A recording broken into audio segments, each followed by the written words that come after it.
Physics. ठीक है भाई।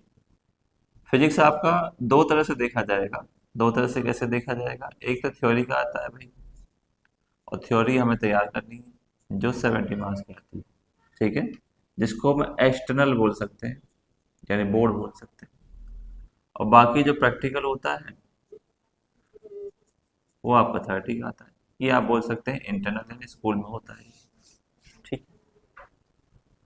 अब आपको जो तैयारी करनी है, ये जो 30 नंबर हैं वो डिपेंड करते हैं 70 नंबर पे। ठीक है। अगर 70 नंबर आपने अच्छा किया है, दोनों पार्ट वन पार्ट टू अच्छे से पढ़ा है, तो 30 नंबर आपके अच्छे आने के चांसेस हैं। ठीक है, पहली बात ये। तो हमें जो तैयार करना है, 70 मार्क्स तैयार करने हैं। ठीक है, इसकी तैयारी करनी है बेटा। 70 मार्क्स। 70 मार्क्स में आपके पास जो फिजिक्स की सिलेबस है वो दो पार्ट में है, part one and part two. ये ठीक है। कुल मिला के जो टोटल चैप्टर हैं, टोटल जो चैप्टर हैं वो है आपके 14। ठीक है, 14 चैप्टर आपके सिलेबस में है। अब फिजिक्स में हमें क्या क्या देखना है, समझो क्या क्या चीज़ पढ़नी है। सबसे पहला जो हमें तैयार करना है, प्रिपेयर करना है। ठीक है, हमारा बैच जो है मार्च में स्टार्ट हो रहा है आपका। ठीक है, बैच जो डेट है स्टार्ट होने की वो कितना है, मार्च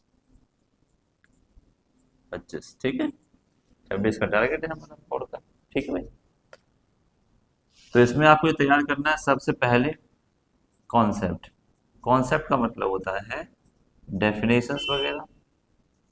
ठीक है, क्या क्या डिफाइन है, एग्जाम्पल वगैरह क्या है उसको, सब कुछ उसमें। ठीक है, डिफाइन आपको समझनी है, विद एग्जाम्पल समझनी है,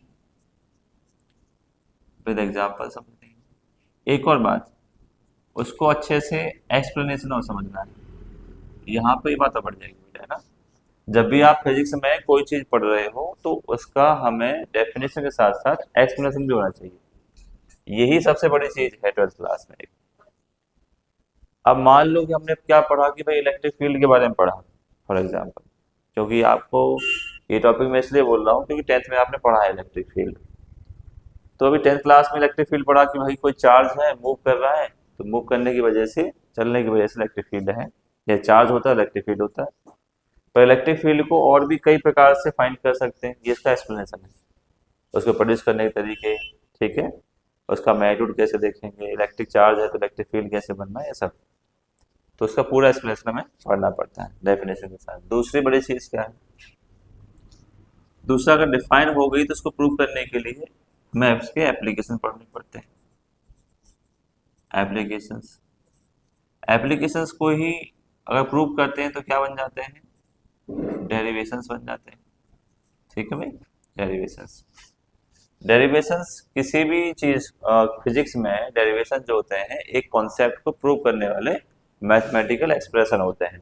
ठीक है, कोई भी चीज हम देखेंगे, डायपोल की वजह से अगर इलेक्ट्रिक फील्ड की जो स्ट्रेंथ हम पता कर सकते हैं, ठीक है, दो चार्ज का, तो कैसे इसको प्रूव करें, डेरिवेशन है। ठीक है, तो ये छोटी छोटी चीजें इसमें आएंगी, यही हमें ध्यान रखना है कि क्या क्या आ रहा है इसमें, क्या क्या नहीं आ रहा है। ठीक है, और एक कह सकते हैं कि भाई मेजर पोर्शन है ये। अगर 70 मार्क्स में हम कहें कि जो डेरिवेशन का जो पोर्शन है वो 70% का, मतलब ज्यादा से ज्यादा यही है। ओके, क्योंकि थ्योरी नाम की कोई चीज है नहीं इसमें।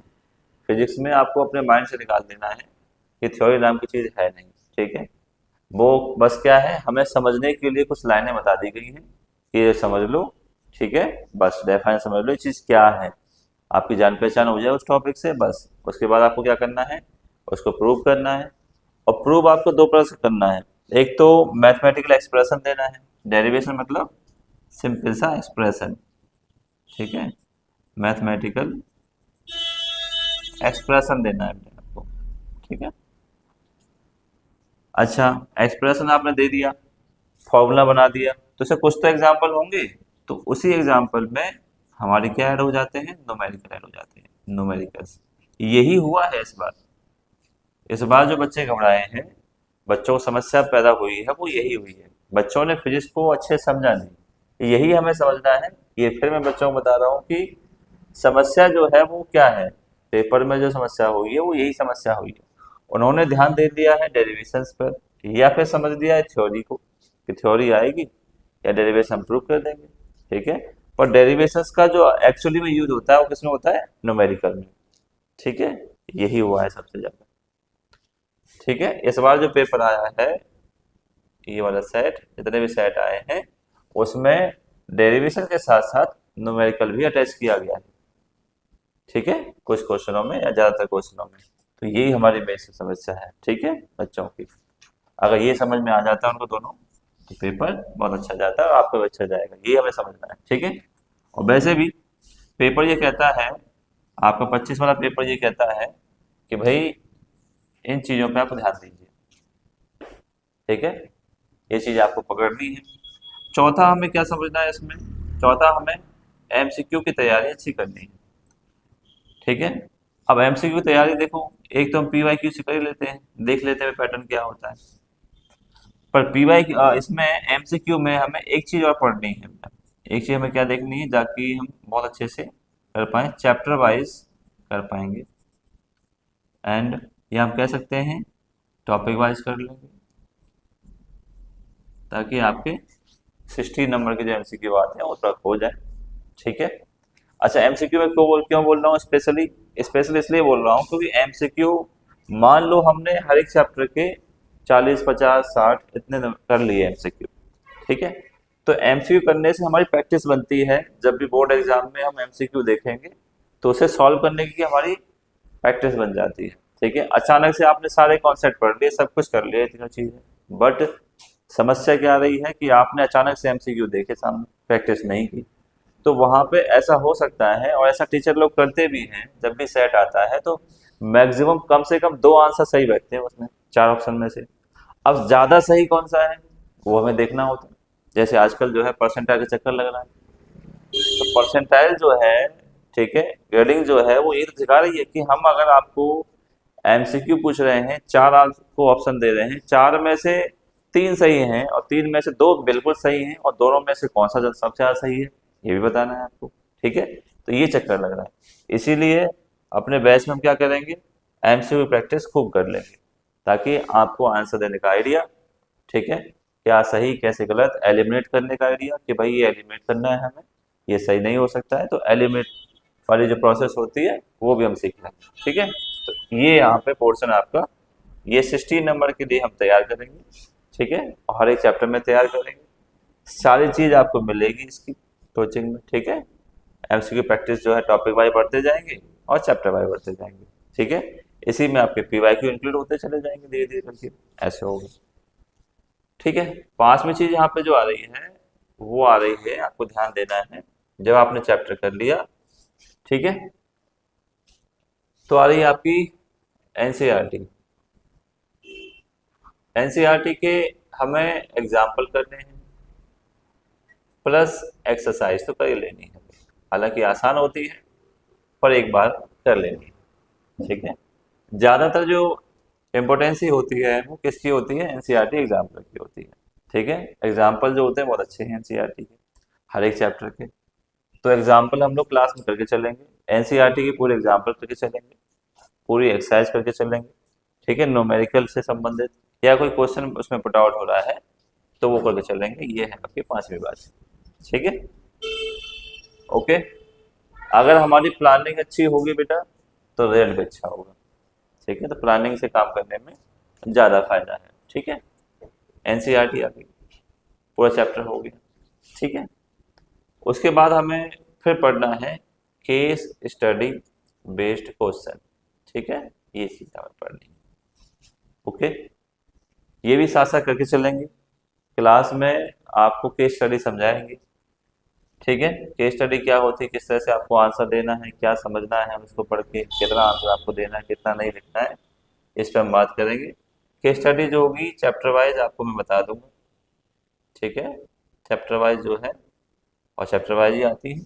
अगर हर एक चैप्टर में से हम 4 से 5 केस स्टडी सॉल्व कर लेंगे, ठीक है, तो लगभग लगभग 14 चैप्टर में हम लोग 70 केस स्टडी जो है सॉल्व कर लेंगे।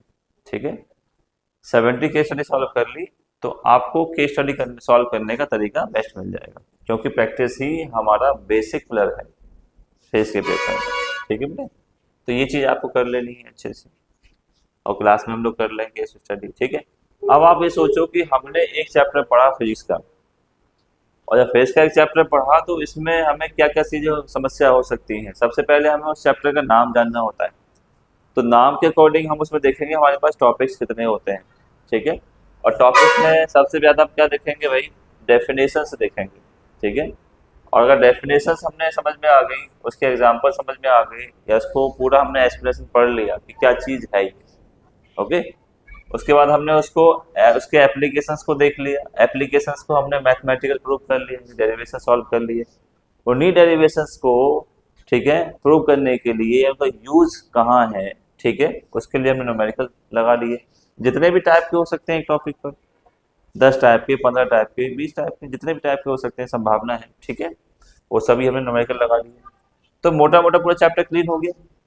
उसके बाद हमारी है कि इस चैप्टर की प्रैक्टिस देख लें कि जो भी चैप्टर हमने सीखा है उसको कैसे आउटपुट लेके आए अपना। ठीक है, तो उस चैप्टर के कुछ हम एमसीक्यू लगाएं, कुछ केस स्टडी सॉल्व करें। ठीक है, एनसीईआरटी अगर आपके पास टेक्स्ट बुक है, सीबीएसई ने रिकमेंड की है, तो उसके एग्जाम्पल और एक्सरसाइज जो न्यूमेरिकल वाले पोर्शन होते हैं वो सॉल्व कर लेंगे। ठीक है भाई, तो ये चीज़ आपको करनी है ताकि बेस्ट रिजल्ट हमें मिले। ठीक है, अब आपको कोचिंग में क्या करना है वो भी देखना है। ठीक है,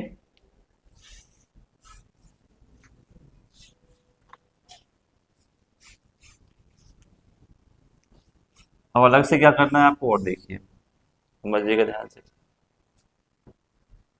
सबसे पहला देखो, हमने जो कोई भी टॉपिक पढ़ा तो अब आपको मिलेगी वर्कशीट। देखो कुछ और एक्स्ट्रा आपको क्या करना है,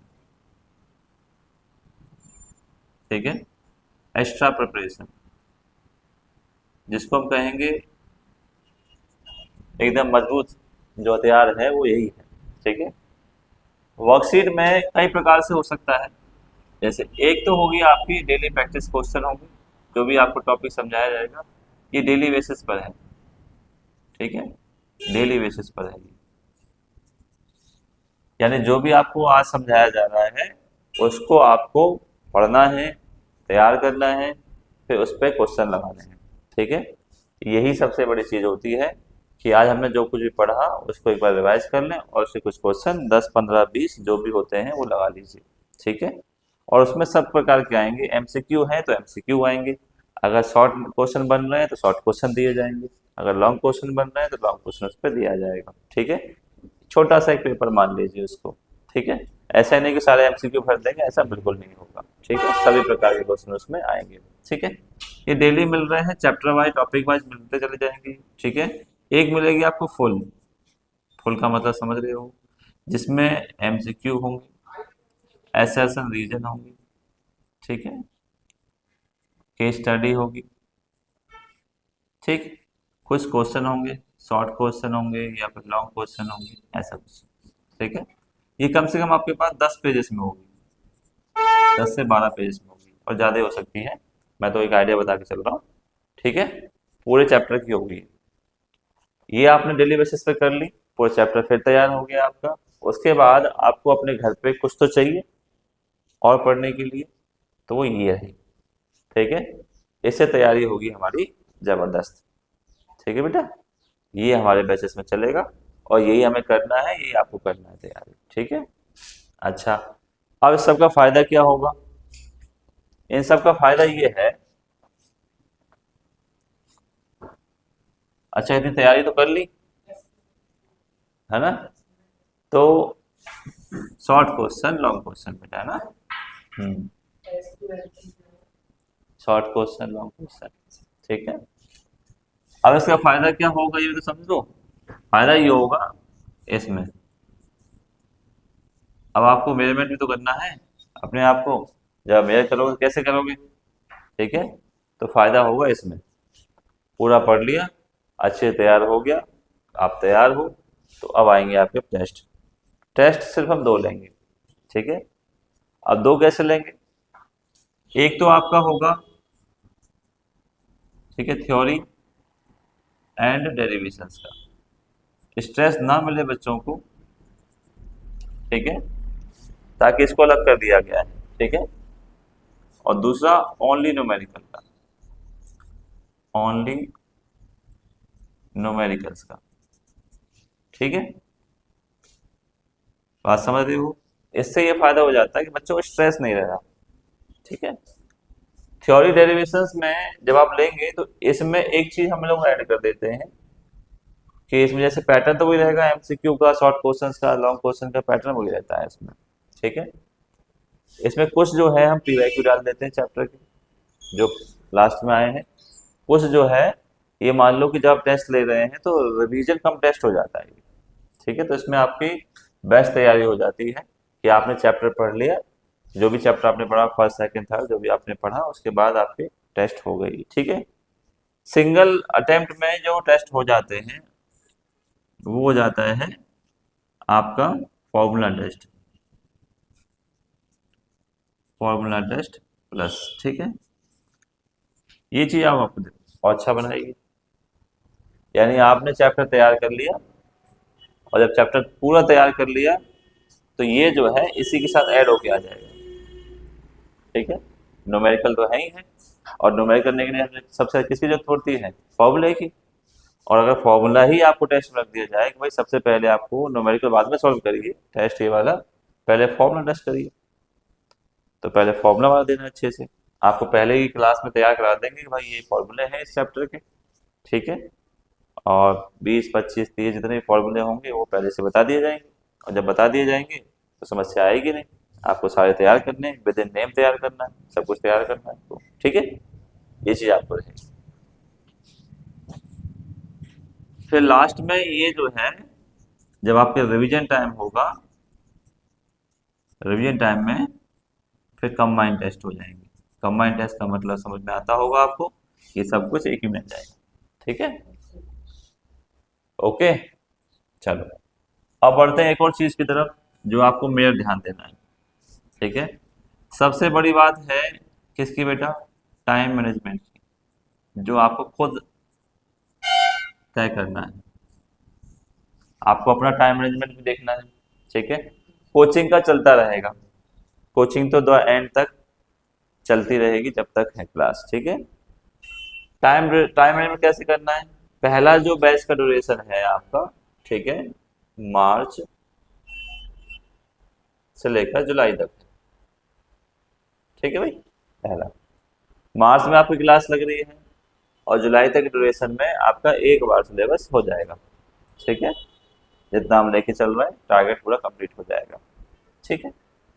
अच्छा, अब आपको ये क्या करना है, आपको इतने टाइम में सिलेबस अच्छे से बस याद रखना है, क्योंकि मैं नहीं समझता कि एक बार में सब कुछ तैयार हो जाएगा, ऐसा नहीं हो पाता है, ठीक है। क्योंकि 14 चैप्टर हैं, 14 चैप्टर की थ्योरी है, डेरिवेशंस है, ठीक है, न्यूमेरिकल्स हैं, फॉर्मूला है, केस स्टडी है, एमसीक्यू है, बहुत सारी वर्कशीट आपको मिल जाएंगी, ये सब कैसे तैयार होगा। इसके लिए आपको खुद भी मेहनत करनी पड़ेगी, सेल्फ स्टडी, जो कि सच है बेटा, ठीक है, सेल्फ स्टडी करनी ही पड़ेगी आपको। अगर ये कोई भी आप लोगों में सबसे बड़ी बात ये है कि बच्चा इसको स्ट्रॉन्ग कर सकता है एक ही कंडीशन में, क्योंकि मार्च से जुलाई तक, अगस्त तक बच्चे पे कोई स्ट्रेस नहीं रहता है कि बोर्ड का एग्जाम अभी दूर है, ठीक है। तो अगर आपके पास स्ट्रेस नहीं है तो ये जो सारा सिलेबस है आप इसी ड्यूरेशन में कंप्लीट कर पाओगे, ठीक है। 6 7 महीने लगते हैं, कंप्लीट हो जाएगा। अगर ये टाइम आपने गोल कर दिया, ठीक है, या किसी भी वजह से निकल गया तो पीछे समस्याएं बढ़ती चली जाएंगी। तो इसलिए मैं फिर कहूँगा कि ये वाला समय आपको बचाना है, और जो कुछ भी तैयार करना है शॉर्ट तैयार करना है, ठीक है, लिख के तैयार करना है, डायग्राम अच्छे बनाने हैं फिजिक्स में, फेस में डायग्राम की टेंडेंसी अच्छी होती है, ये हम लोग बात करेंगे जब क्लास चलाएंगे जब, ठीक है। उसमें आपको बताऊंगा चैप्टर में क्या क्या चीज़ें बहुत नीट एंड क्लीन आपको बतानी है।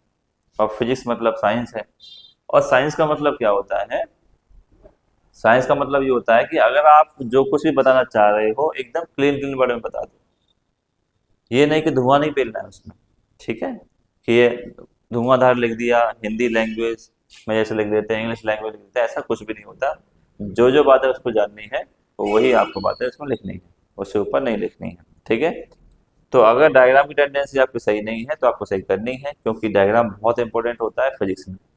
तो सारी एक्सप्लेनेशन जो हम लोग करेंगे क्लास में वो डायग्राम से ही होगी, विदाउट डायग्राम नहीं होगी बेटा। ठीक है, कोई भी चीज़ आप ले लेंगे, कोई भी टॉपिक ले लेंगे, इवन एग्जाम्पल भी ले लेंगे तो एग्जाम्पल में भी डायग्राम की टेंडेंसी होती है। ठीक है, तो इसलिए आपको हम लोग जब पढ़ेंगे, मैं आपको जितने भी एग्जाम्पल पढ़ाऊंगा, जितने भी थ्योरी पढ़ाऊंगा, जितने भी डेरिवेशन पढ़ाऊंगा, बिना उसके होगा ही नहीं। ठीक है, आप देख लीजिएगा चैप्टर 1 स्टार्ट होगा हमारा। ठीक है, और चैप्टर 1 में क्या होगा आपको समझना है कि कोई सबसे पहले मैं डायग्राम ही बनाता हूँ। ठीक है, कोई भी टीचर होगा जो जनरल पढ़ाता है वो क्या करेगा, डायग्राम ही बनाएगा। आप देखना डायग्राम से ही मैं सारी कहानी सॉल्व कर दूंगा। ठीक है, इसलिए आपसे कह रहा हूँ कि डायग्राम बहुत ही कंपलसरी है।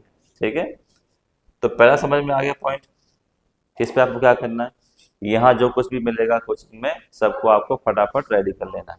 ठीक है, सेकेंड टाइम में आपको इतना हो, जब रिवीजन हो तो सेकेंड टाइम में आपको सब कुछ पता हो। जो मेजर डाउट हैं या छोटे मोटे सिली डाउट हैं वो आपको क्लियर कर लेने हैं रिवीजन में, या साथ साथ जो है आपको क्लास में तो रहेंगे डाउट, और जब आप पढ़ रहे हो घर पे बहुत सारे डाउट निकलते हैं तो वो भी आपको क्लियर कर लेना है। ठीक है, कुछ छोड़ना नहीं है, मतलब कहने का मतलब यही है। तो ड्यूरेशन सही हो गया, टाइम ड्यूरेशन। ठीक है, इस पे आपको बहुत ही ज़्यादा फोकस करना है। तो कोई भी चीज़ हो, तैयारी देखो सभी के लिए रखना, मैं तो फिजिक्स बोल के चल रहा हूँ, आप सभी सब्जेक्ट के लिए ये चीज़ रखना। ठीक है, टाइम ड्यूरेशन हो गया। दूसरा हो गया आपकी स्किल कैसे बढ़ा रहे हैं आप, टेस्ट से। टेस्ट पेपर आप बहुत अच्छे से देंगे। ठीक है, टेस्ट पेपर में ये आपके जो क्लास टेस्ट चल रहे हैं चैप्टर वाइज टॉपिक वाइज वो आपको देने ही हैं। दूसरा आपको टेस्ट सीरीज तो देनी है, ये फिर मैं ऐड कर रहा हूँ। ठीक है, टेस्ट सीरीज, क्लास टेस्ट यहाँ हो गए, ये लिखे हुए हैं। ठीक है, और उसके बाद टेस्ट सीरीज ऐड हो जाएंगे। टेस्ट सीरीज रिवीजन टाइम में चल जाती है, जैसे ही आप रिवीजन में स्टार्ट हो जाओगे तो रिवीजन टाइम में ये स्टार्ट हो जाएंगे। ठीक है, रिवीजन टाइम में। ओके, एक मोटा मोटा बात सोच के देखनी है, जब आपका सिलेबस हो गया जुलाई में, उसके बाद आपके पास बहुत समय बचता है। ठीक है, इतना समय बचता है कि आप अच्छे से ये सारे टेस्ट दोबारा भी दे पाएंगे, टेस्ट सीरीज बहुत ज़्यादा दे पाएंगे। ठीक है, अच्छे से लिख पाएंगे, और आपको कम से कम 3 बार पढ़ने का मौका फिर से मिल जाएगा, कोचिंग में ही 2 बार मिल जाएगा। ठीक है, और अलग से आप जितनी बार पढ़ें उतना पढ़ सकते हैं। तो ये टाइम ड्यूरेशन का मतलब है। ठीक है, और टेस्ट का मतलब है। ओके, ये चीज़ आपको बहुत ही बेस्ट बनाने की आ रही है। ठीक है, तीसरा में तो यहाँ पे रिवीजन लिख देता हूँ कि जो रिवीजन क्लासेस हैं, ठीक है, वो आपकी टाइम टाइम चलती जाएंगी रिवीजन क्लास। ठीक है, उसमें कोई दिक्कत वाली बात नहीं है। ठीक है, तो ये हमारा टाइम मैनेजमेंट का रहेगा, बैच की इंफॉर्मेशन है वो मैंने आपको बता दी है। ठीक है, बट आपको जो जो भी दिमाग में है वो हमें स्टिल रखना है। ठीक है भाई, तो तैयारी इसे देखते हुए अच्छी करनी है। ओके, जो इसमें हुआ वो रिपीट नहीं करना। ठीक है, रिपीट का मतलब समझ लो, क्योंकि तैयारी हमें हर एक पॉइंट को पकड़ना है। हर एक पॉइंट का मतलब ये है, एवरी पॉइंट का, कि कोई भी चैप्टर का कोई भी पॉइंट हमें नहीं छोड़ना है। ठीक है, अब तैयारी कैसे हो वो भी देख लेते हैं। पहली क्लास आपकी पूरी साल की चीजें हैं और इसी को पकड़ के चलना है। ठीक है बेटा, अच्छा कैसे चलना है देखो। सबसे मेन बात सीबीएसई की, सबसे बेस्ट बात क्या है, सीबीएसई हो या कोई भी एग्जाम हो, कैसा भी हो, गवर्नमेंट एग्जाम हो, कैसा भी एग्जाम होता है, गवर्नमेंट एग्जाम में सीबीएसई इस बात का ध्यान रखती है कि हम कोई भी चीज या पेपर आता है तो सिलेबस से ही आता है, विदाउट सिलेबस नहीं आएगा। ठीक है, तो सबसे ज्यादा आपको जो फोकस करना है वो किस पे करना है भाई, सिलेबस पे फोकस करना है। ठीक है, सीबीएसई ने जो आपको सिलेबस दिया, मैंने आपको दिया ये सिलेबस। ठीक है, तो इस सिलेबस पे आपको कमांड करनी है। ओके बेटा, तो इस सिलेबस पे जो है फुल कमांड करनी है। ठीक है, सिलेबस में सीधे सीधे बता रखा है कि अगर आपके पास कोई भी चैप्टर है तो उस चैप्टर में कितने मार्क्स का आ रहा है। ठीक है, तो सबसे पहली बात उसने क्या बताया कि अगर आपका कोई भी चैप्टर है, चैप्टर कितना होता है, चैप्टर के टॉपिक बता रखे हैं उसने, टॉपिक के साथ साथ मार्क्स बता रखे हैं, ये तो बहुत बड़ी चीज बता रखी है। ठीक है, टॉपिक्स भी बता रखे हैं कि क्या पढ़ना है क्या नहीं पढ़ना है। बहुत से बच्चे गलती ये कर जाते हैं कि रेफरेंस बुक ले आते हैं, रिफ्रेशर ले आते हैं, रिफ्रेशर में टॉपिक बहुत ज़्यादा होते हैं बेटा, इसलिए बच्चों को लगता है कि पेज का सिलेबस काफ़ी बड़ा है। ठीक है, तो हमें उस चीज़ से बचना है और बचने का तरीका सीबीएसई ने बता रखा है। ठीक है, क्या नहीं पढ़ना है ये याद ध्यान रखना है, और क्या पढ़ना है वो तो बता ही देगा सिलेबस। ठीक है, तो इसलिए ये चीज़ पे हमें फोकस करना है। बार बार मैं आपको यही चीज़ बताऊंगा अपनी क्लासेस में कि टॉपिक्स को किस तरह से याद किया जाए, चैप्टर सीबीएसई ने क्या क्या दिया है वो आपको याद किया जाए। कोई भी चीज़ में बिना उसके सीबीएसई के नहीं जाऊंगा। ठीक है, एनसीईआरटी एक टेक्स्ट बुक है जो सीबीएसई ने बताइए कि हमने जो सिलेबस बनाया है उसमें ये चीज़ आप ढूंढ के पढ़ लीजिए। ठीक है, कुछ चीज़ें एनसीईआरटी में भी एडवांस दे रखी हैं क्योंकि सीबीएसई ने सिलेबस बताया है, उसके सारे टॉपिक के अलावा कुछ टॉपिक और दे रखे हैं एनसीईआरटी ने। ठीक है, वो तो बुक है भाई, वो तो देगी, टच करती है पॉइंट ऑफ। ठीक है, तो भी वो चीज़ का ध्यान रखना है, हमें मेन फोकस रखना है इसके टॉपिक पर।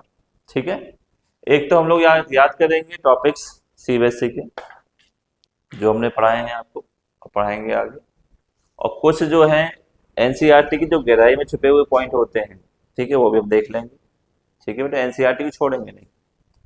सबसे ज्यादा जो मेरी वैल्यू होती है सीबीएसई के अकॉर्डिंग वो एनसीईआरटी की ज्यादा है, तो एनसीईआरटी के हर एक पॉइंट को हम लोग कवर कर लेंगे। ठीक है, देखो एक तो होता है कि सीबीएसई ने दिया टॉपिक, और टॉपिक को एक होते हैं टच पॉइंट, टच पॉइंट वाले टॉपिक जो होते हैं, ठीक है, वो हमें देखने पड़ेंगे बेटा, इतना हमें ध्यान रखना है। ठीक है, यही चीजें कभी कभी ये बता देती है कि आउट ऑफ सिलेबस से पेपर आया है। ठीक है, और बच्चे समझ जाते हैं कि भैया ये हो रहा है, ये तो आउट ऑफ सिलेबस से आया है। ठीक है, क्योंकि टेस्ट पॉइंट उन्होंने पढ़े नहीं है।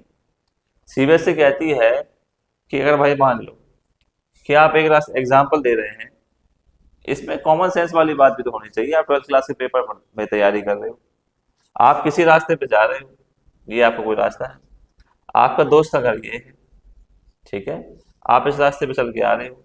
अब ऐसा तो होगा नहीं कि आप अपने दोस्त का घर ही देखोगे, आप ये वाला घर नहीं देखोगे या इधर वाला घर नहीं देखोगे, तो नेचुरल बात है। आपके दोस्त के घर के बगल में पार्क है, ठीक है, तो सीबीएसई चाहता है कि मैं तो आपको यहाँ भेजा था, तो क्या अगल बगल नहीं देखोगे, आपकी ड्यूटी भी तो बनती है। ठीक है, तो ये चीज बच्चे भूल जाते हैं कि भाई जो जो पॉइंट टच करने वाले हैं वो भी हमें पढ़ने हैं, यही चीज एनसीईआरटी में दी गई है। एनसीईआरटी को वाकई में समझने की जरूरत उसी को है जो ज्यादा सोच पाएगा सीबीएसई सिलेबस के बारे में। ठीक है, इसलिए हमें ध्यान रखना है कि टॉपिक तो क्लियर पढ़ने हैं जो सीबीएसई बता रखे हैं, और उस टॉपिक को टचिंग पॉइंट कर रहे हैं वो भी हमें पढ़ना है। ठीक है, ताकि हम बाद में ये ना कह पाए कि सीबीएसई ने आउट ऑफ सिलेबस कोई टॉपिक दे दिया है। ठीक है, तो कोई टॉपिक देता नहीं है सीबीएसई। ठीक है, कैसे दे देगा बेटा, किसी भी कीमत पे नहीं दे सकता है।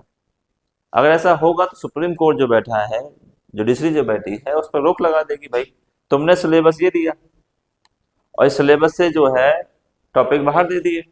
ठीक है, तो तुम बच्चों के साथ कैसे कर सकते हो, ऊपर से बच्चे जो अभी 18 से बिलो हैं, तो ऐसे कैसे कर सकता है सीबीएसई।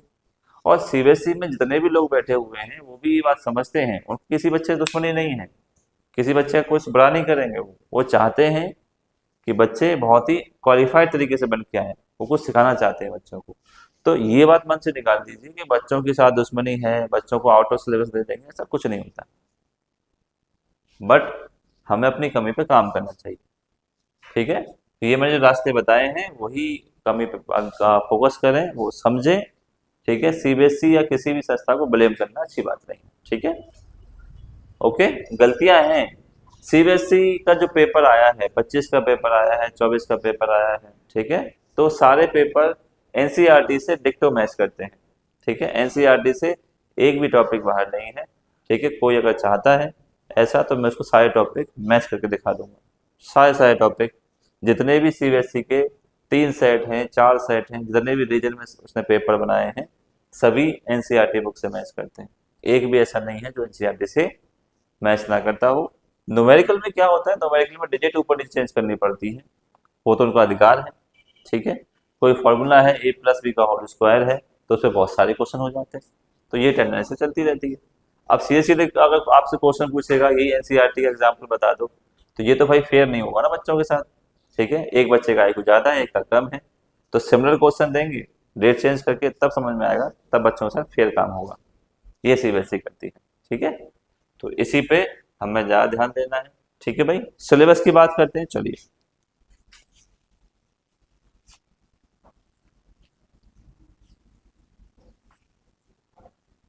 सिलेबस की बात कर लेते हैं बेटा, ठीक है। देखो सिलेबस आपका पहला जो चैप्टर है आपका, वो है आपका electric field, electric charge and field. ठीक है, इस चैप्टर में क्या क्या बताया गया, थोड़ा बात कर लेते हैं डिटेल। देखो यूनिट वाइज देख लो, चैप्टर वाइज देख लो। पहला जो है आपका इलेक्ट्रिसिटी है। ठीक है, इलेक्ट्रिसिटी आपने 10th क्लास में ही पढ़ रखा है। ये जो है इसकी दो ब्रांचेस होती थी। एक तो है आपका जब चार्ज रेस्ट में होता है तो उसको बोलते हैं इलेक्ट्रोस्टैटिक इलेक्ट्रिसिटी, और जब चार्ज मोशन में होता है तो उसको बोलते हैं आप, ठीक है, डायनामिक इलेक्ट्रिसिटी या करंट इलेक्ट्रिसिटी बोलते हैं। ठीक है, तो पहली यूनिट का नाम ही मतलब यही है। ठीक है, इलेक्ट्रिसिटी का पहला जो चैप्टर है, पहली यूनिट का नाम क्या है, इलेक्ट्रोस्टैटिक। ठीक है भाई, इलेक्ट्रोस्टैटिक। इलेक्ट्रोस्टैटिक में फर्स्ट यूनिट में आपके दो चैप्टर आते हैं। ठीक है, पहला जो आपका आता है electric charge, electric charge and field. ठीक है, दूसरा आता है इलेक्ट्रोस्टैटिक पोटेंशियल, इलेक्ट्रोस्टैटिक पोटेंशियल। ठीक है, एंड कैपेसिटर एंड कैपेसिटेंस। ठीक है, तो अगर चार्ज मोशन में हो जाता है तो उसको हम बोलते हैं करंट इलेक्ट्रिसिटी। तो थर्ड चैप्टर आपका यही है, करंट इलेक्ट्रिसिटी वाला। ठीक है, तो थर्ड चैप्टर आपका है करंट इलेक्ट्रिसिटी का। आप समझो यहां से, ये सेकंड यूनिट का जाता है, यूनिट नंबर 2। ठीक है, तो सीबीएसई ने क्या बताया कि अगर आपको पढ़ते हैं इलेक्ट्रिक चार्ज एंड फील्ड पढ़ते हैं, इलेक्ट्रिक पोटेंशियल एंड कैपेसिटेंस पढ़ते हैं, और सेकंड यूनिट का थर्ड चैप्टर पढ़ते हैं, ठीक है, करंट इलेक्ट्रिसिटी, तो सीबीएसई सिलेबस में सीधे सीधे बताया गया है कि ये दोनों जो हैं 26 पीरियड में होने चाहिए, जबकि इस अकेले के लिए 18 पीरियड बताए उसमें, 18 पीरियड। ठीक है, तो इसका मतलब समझ जाओ कि अपने आप में वैल्यू कितना रखता होगा। सीबीएसई की बातों को समझना है आपको। ठीक है, कि 26 का मतलब है कि इसमें इतनी खासी इंपोर्टेंस नहीं है, पर इसमें सबसे ज्यादा है भाई 18, और ये दोनों चैप्टर 26, और कुल मिला के नंबर कितने आ रहे हैं, मार्क्स 16 मार्क्स का इनमें से आएगा। तो मोटा मोटा समझ जाओ आप, सबसे नंबर किससे आएंगे, ऐसे आएंगे। अब कोई बच्चा सीबीएस पूछे कि भाई 16 नंबर का मतलब ये भी बता दो कि 5 इसमें से आएगा, 5 इसमें से, 5 में, ऐसा तो नहीं हो सकता।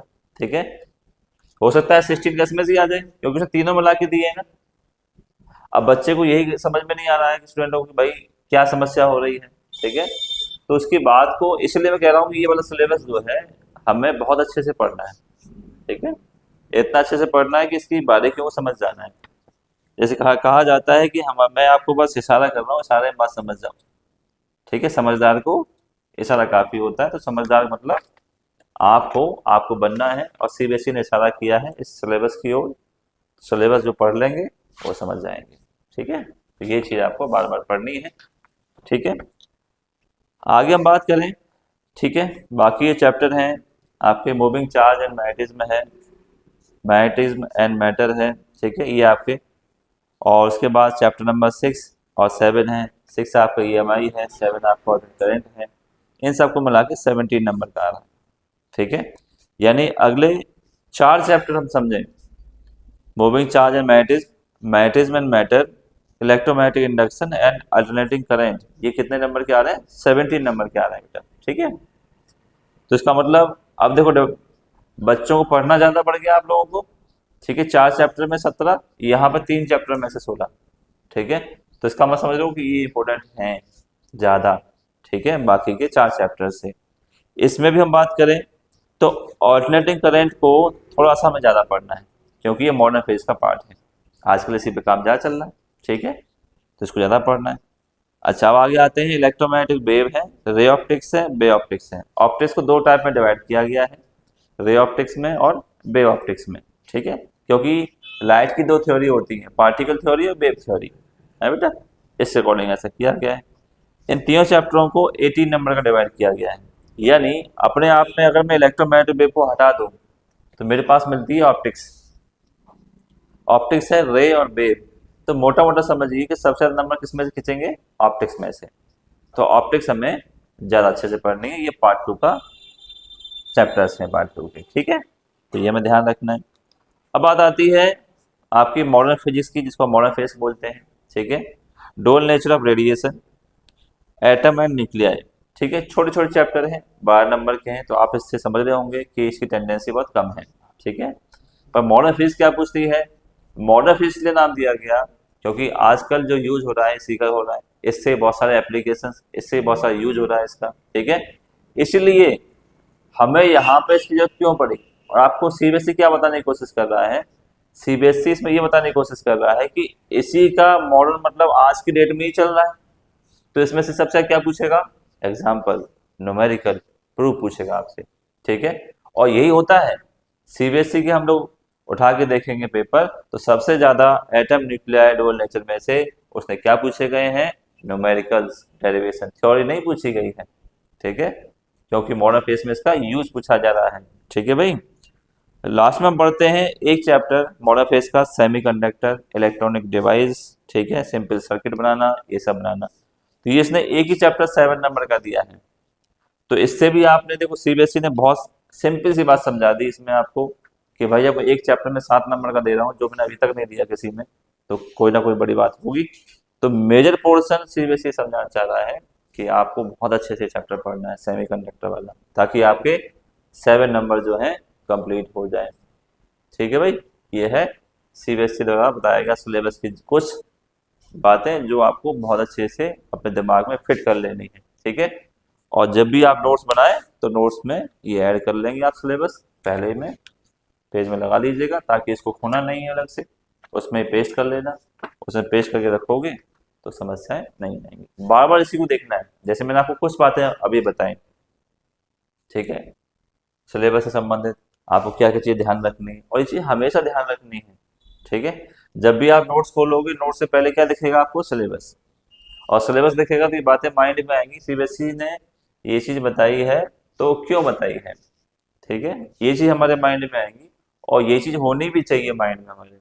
ठीक है, इसलिए आपको पता रहेगा कि सीबीएसई क्या चाहती है, टॉपिक्स ये चाहती है, इसके टचिंग पॉइंट को चाहती है, कौन सा चैप्टर उसने एकदम अच्छे से बताया कि भाई मैं इससे 7 नंबर का पूछूंगा ही पूछूंगा।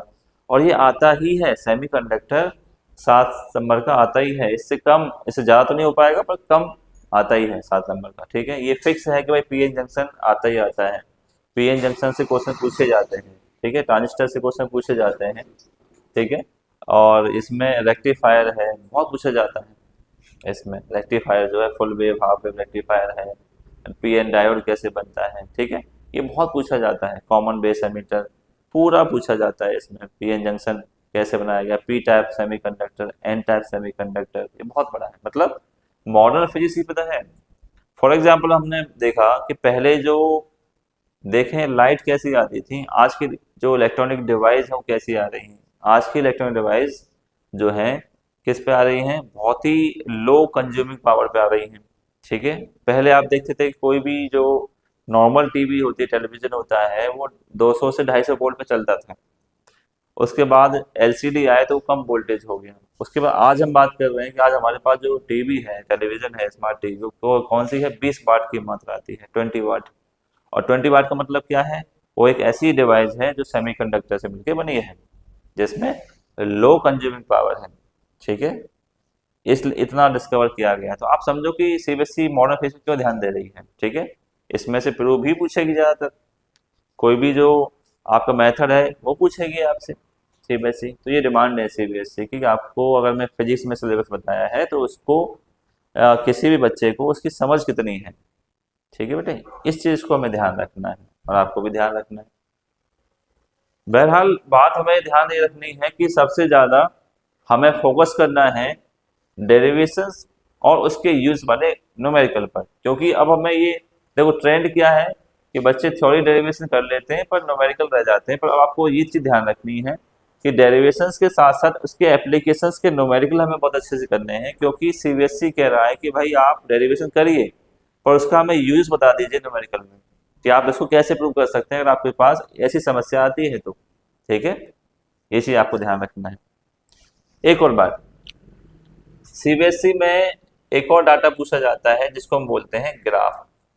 ठीक है भाई, सीबीएसई में एक और चीज पूछी जाती है जिसको हम बोलते हैं ग्राफ। ठीक है, जैसे आपने 10th क्लास में पढ़ा, वी आई ग्राफ पढ़ा है आपने, ओम्स लॉ का। ठीक है, ऐसे ही जितना भी यहाँ पे आएगा हर एक चैप्टर में ग्राफ्स बनाए गए हैं। ठीक है, रिलेशंस बताए गए हैं दो क्वांटिटी के बीच में, इंक्रीजिंग डिक्रीजिंग कुछ भी ऐसा। ठीक है, तो जितने भी फॉर्मूले डिराइव होंगे ऑप्टिक्स में भी होगा और बाकी मॉडर्न फिजिक्स में, जितने भी मॉडर्न फिजिक्स में है ग्राफ बहुत सारे हैं। ठीक है, मॉडर्न फिजिक्स में तो ग्राफ बहुत पूछे जाते हैं, तो ग्राफ को भी हमें ध्यान रखना है। ग्राफ एक चीज दिखाता है कि अगर मेरे पास दो क्वांटिटी हैं, तीन क्वांटिटी हैं, उसके बीच में क्या रिलेशन है, अगर मैं एक को चेंज कर देता हूँ तो दूसरे पे क्या इफेक्ट पड़ता है। ठीक है, तो ये चीज ग्राफ के थ्रू हम शो करते हैं, जैसे वी आई ग्राफ है ओम्स लॉ का, वी इक्वल आई आर जो होता है। ठीक है, अगर इलेक्ट्रिक करंट बढ़ाएंगे तो पोटेंशियल बढ़ता चला जाएगा, ऐसा कुछ। ओमिक कंडक्टर है, नॉन ओमिक कंडक्टर है, ऐसा कुछ। ठीक है, तो ये चीज हमें और फोकस कर लेनी है। ठीक है, जैसे क्लास चलती जाएगी तो हमें इस सिलेबस का और इम्पोर्टेंट रोल समझ में आएगा। ठीक है, और छोड़ना नहीं है मेरे रोल। ठीक है भाई, तो ये सिलेबस की जानकारी है। ठीक है, मतलब ये पूरी बैच की मैंने जानकारी आपको बता दी, सिलेबस मैंने इसलिए बताया थोड़ा आपको आइडिया हो जाए सिलेबस के बारे में। ठीक है, चैप्टर पहला हम लोग पढ़ेंगे electric charge and field. Okay भाई।